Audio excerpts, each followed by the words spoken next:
If your activity is not set up properly in that zone, well, it's possible that you're just going to be wasting a lot of time running around searching for things or collecting the things that you need to do that activity in different areas of the house. Parenthood is challenging enough as it is, and getting organized sounds easier said than done.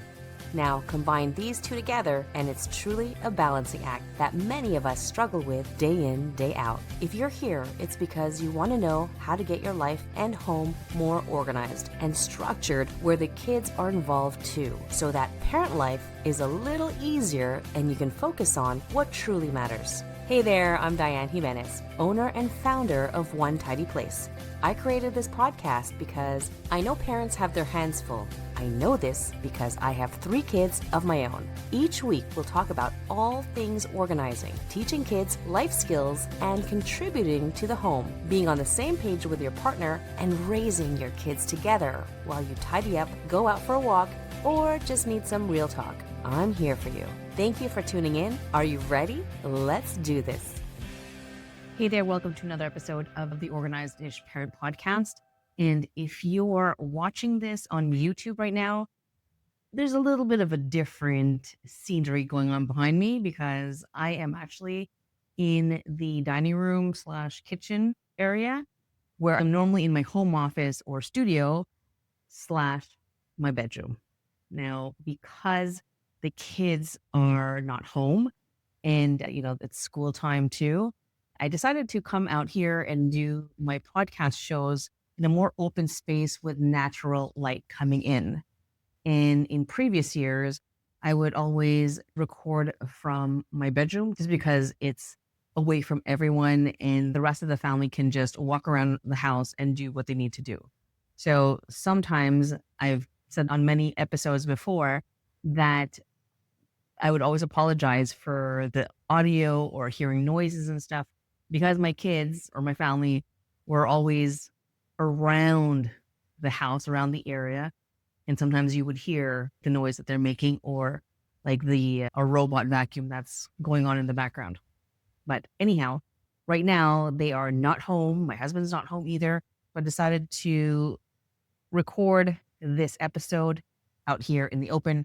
And right now it's the evening time. So the lighting isn't that great. I'm still playing around with this and testing things out to see if I like the situation better. So enough about that.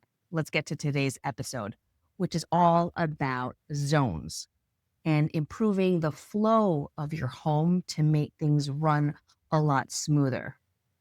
Now, this episode is for you also if you're looking for tips on how to better organize your space and especially trying to find more time. Like, who doesn't want that?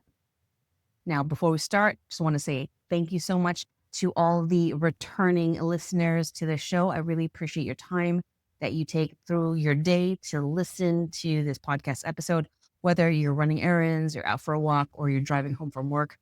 I appreciate the fact that you are tuning in to this podcast show. Now, if you're new, welcome. I thank you so much for finding this show. And if you get a chance, can you let me know how you found this show? I hope you get a lot of takeaways from today. And also you become a regular listener too. So welcome, welcome, welcome. All right, so let's get started. So what are zones in your home? What does that all mean? Well, first off, there's 2 types of zones in any room or any space that I'm going to talk about today. And the first one being the activity zone. What do I mean? Here's an example. So you got the kitchen behind me, right?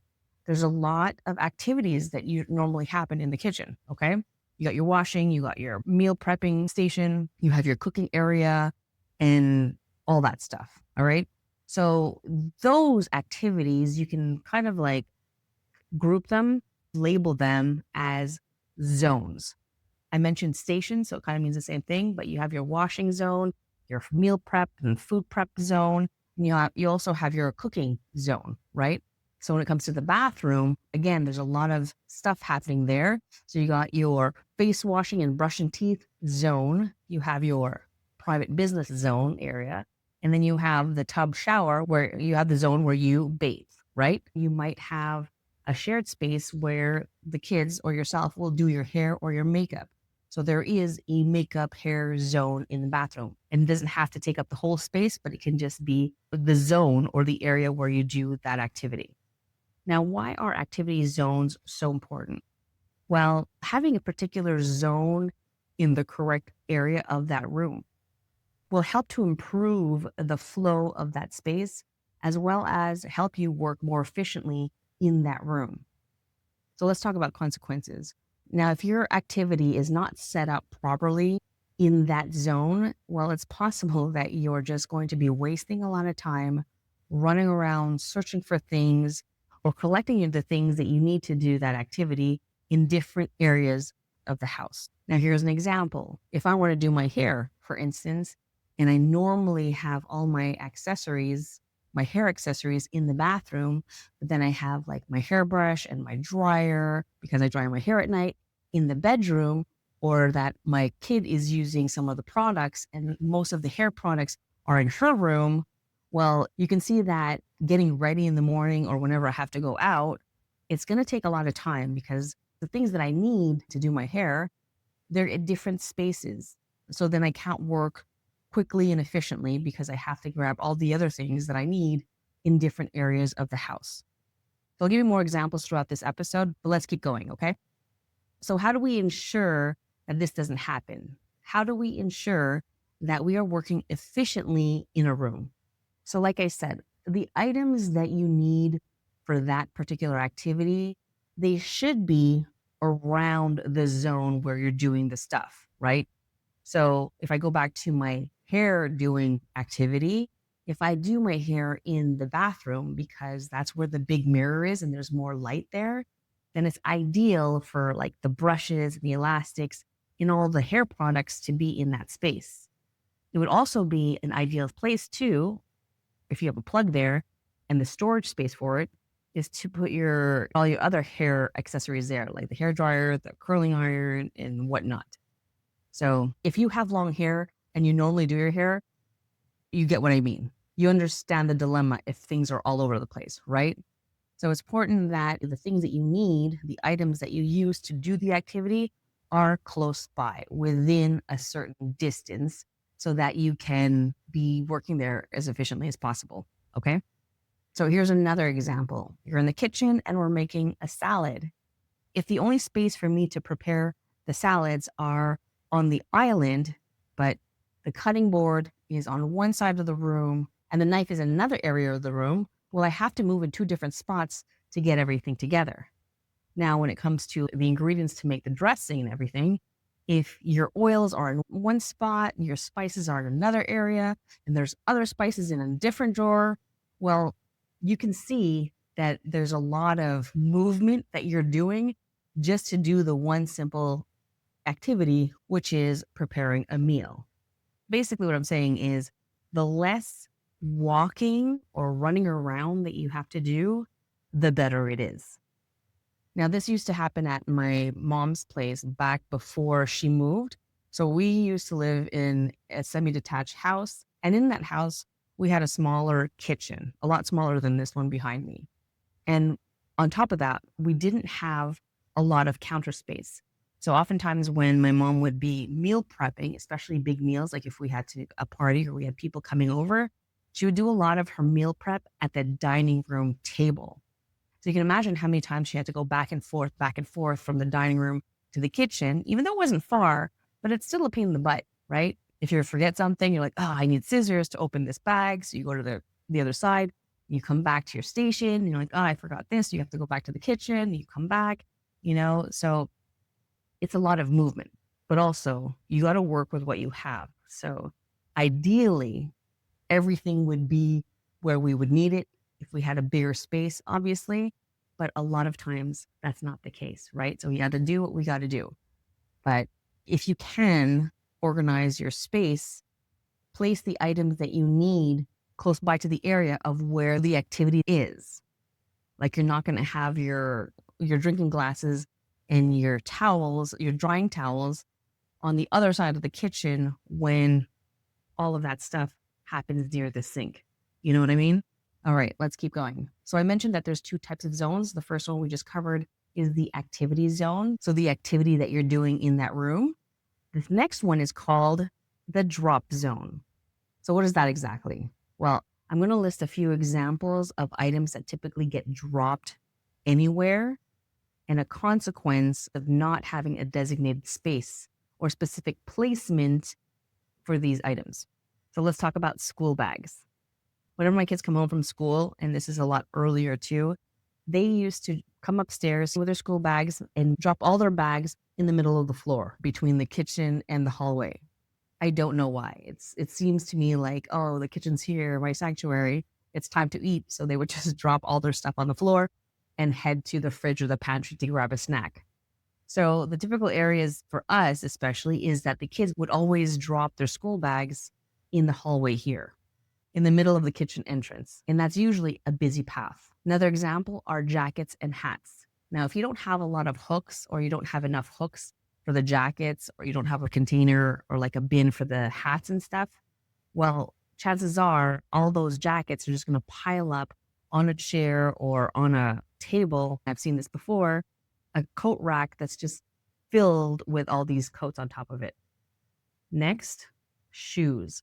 I cannot express how many times I've tripped over and stepped over the shoes at our house. I don't know if it's just my kids or what, but they tend to just, especially when they were younger, they tend to just take off their shoes right there and then. They would kick them off and they would just land anywhere. And all of a sudden, you have all these shoes scattered by the entrance. Now, if we have to get to the door, it's like playing hopscotch for the shoes just to avoid tripping or, God forbid, rolling our ankles. Trust me, you do not want to do that. So finally, papers or documents, like the mail coming in. So these papers would end up somewhere in different piles all over the house, like on the stairs between the railings, on a bench by the door or the kitchen table or island, and sometimes even shoved in a drawer to deal with later. So what do all of these items have in common when there's no set home or system in place? Well, it's an eyesore.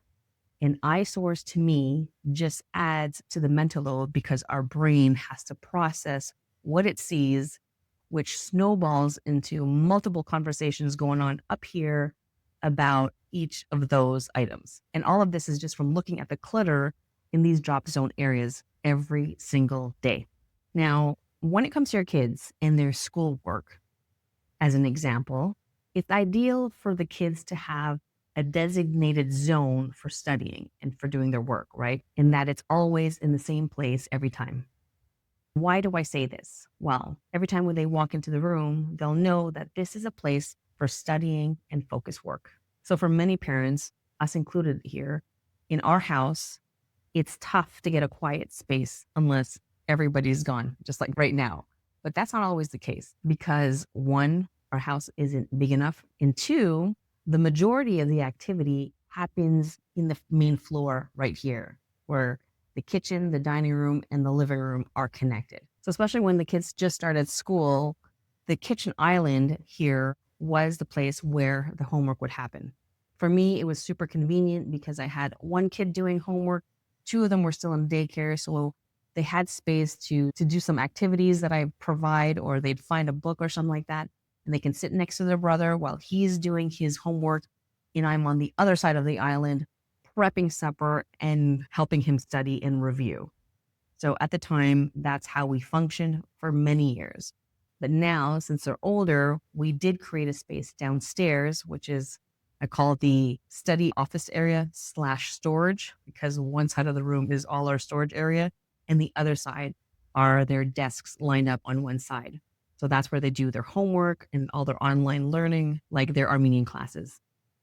So how do we improve the flow of our home and make sure that we're working efficiently in that space? Any guesses? Create zones for your space. You'll need activity zone and a drop zone.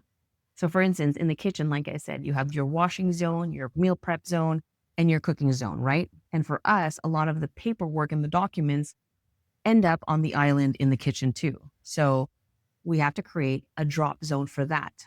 And like I said before, the kids will walk in here with their lunch bags and their school bags.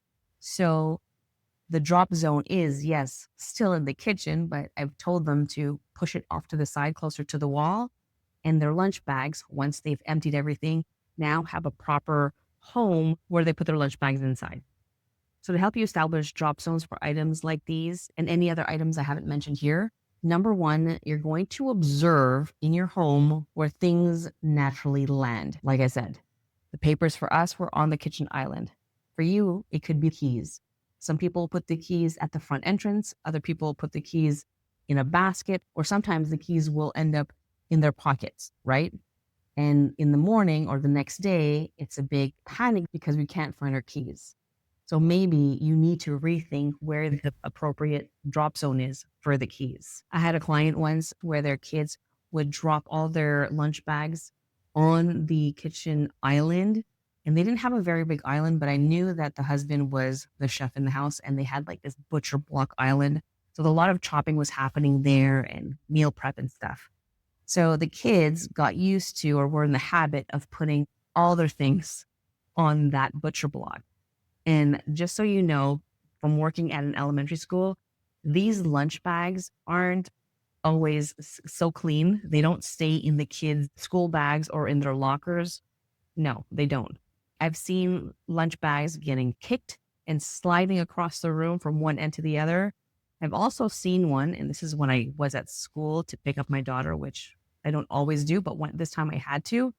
And I saw a lunch bag being booted into the sky only to see that she was the one who did the kicking. And I looked at her like, what are you doing? And she looked at me like, this is what we all do. So just a warning and a heads up, those lunch bags are not the cleanest. So let's think twice about whether or not the drop zone for the lunch bags should be on an area where we prepare food, okay? So after observing where things land, number two, in order to establish zones and for a smoother flow in your home, is ask yourself, where is the constant eyesore? Where are things piling up normally? For instance, are the kids charging their devices at different areas of your house? So when you walk into the room, it's like wires gone wild. So I suggest to set up a command center for all your devices so that they get charged in the same area. That could be in the kitchen, in your bedroom, or next to the fridge, whatever it is. But they do sell these cute boxes, like organizing stations for tablets and cell phones, where all the wires meet up underneath somehow. And then they jet out in the other side of that box, and then they are connected to the wall. So everything looks really clean and neat. So if this is something that you've been struggling with this eyesore, check it out or head to the show notes of this episode, and I will link there of what exactly I mean.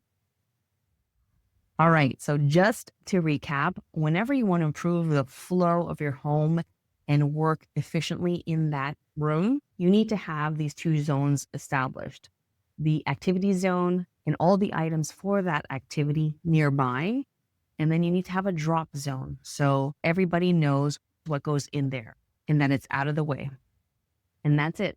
So I hope you enjoyed this episode. You got some key takeaways that you can apply today in your place. And if you're not sure, just don't forget to observe the space around you, see where things typically land, and also check out where the usual typical areas are because there's always clutter there.